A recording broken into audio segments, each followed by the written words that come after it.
আমি একটুকু জানাতে চাই আপনাদের যে বাংলাদেশের শ্রমিক আন্দোলনে যারা দীর্ঘদিন ধরে গুরুত্বপূর্ণ ভূমিকা পালন করছেন এবং শ্রমিকদের স্বার্থে যারা দীর্ঘদিন ধরে কাজ করে চলেছেন তাদের সবার সাথে আলোচনা ক্রমে সবার সম্মতি ক্রমে এই শ্রমিক ইস্তেহার প্রণীত হয়েছে। এই শ্রমিক ইস্তেহার আমরা বাস্তবায়নের লক্ষ্যে যারা প্রাসঙ্গিক যারা গুরুত্বপূর্ণ আমরা তাদের সহযোগিতা চেয়েছি।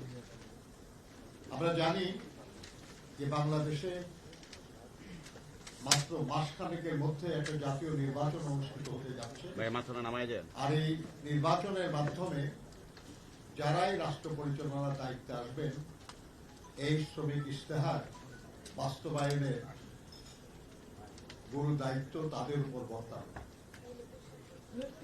কিন্তু যারা দায়িত্বে আসবেন না আমরা মনে করি তাদেরও অত্যন্ত গুরুত্বপূর্ণ ভূমিকা পালনের সুযোগ রয়েছে। তারা সংসদে এবং সংসদের বাইরে তারা এই শ্রমিক ইস্তেহারে বর্ণিত শ্রমজীবী মানুষের যে আকাঙ্ক্ষা সেই আকাঙ্ক্ষার কথা তারা পুনঃ ব্যক্ত করতে পারবেন এবং যেখানে যেভাবে সম্ভব তারা এই ব্যাপারে জনমত সৃষ্টি করা, এই ব্যাপারে প্রভাব বিস্তার করা এবং এই ব্যাপারে চাপ সৃষ্টি করার ক্ষমতা রাখবে। এই কারণে আমরা বাংলাদেশের প্রায় সব রাজনৈতিক দল এবং জোটের কাছে আমরা ইশতেহার নিয়ে গিয়েছি। অনলাইনে পাঠানো হয়েছে, ব্যক্তিগতভাবে যাওয়া হয়েছে এবং আমরা সকলের সহযোগিতা চেয়েছি।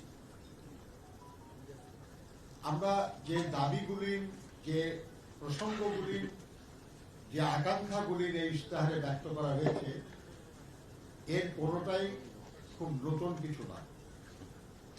বহু বছর ধরে, বহু যুগ ধরে এদেশের শ্রমজীবী মানুষ এইসব আকাঙ্ক্ষা বাস্তবায়নের জন্য দাবি করেছে, আন্দোলন করেছে, জীবন দিয়েছে, কিন্তু সবগুলি এখনো অর্জিত হয় নাই। আমরা মনে করি দীর্ঘ রাজনৈতিক সংগ্রামের পর, বিশেষ করে 2024 জুলাই আগস্টে ছাত্র শ্রমিক গণঅভ্যুত্থানের মাধ্যমে যে পরিবর্তনের সূচনা হয়েছে এই পরিবর্তন আমাদের সবার জন্যই সুযোগ সৃষ্টি করেছে আকাঙ্ক্ষা পূরণে।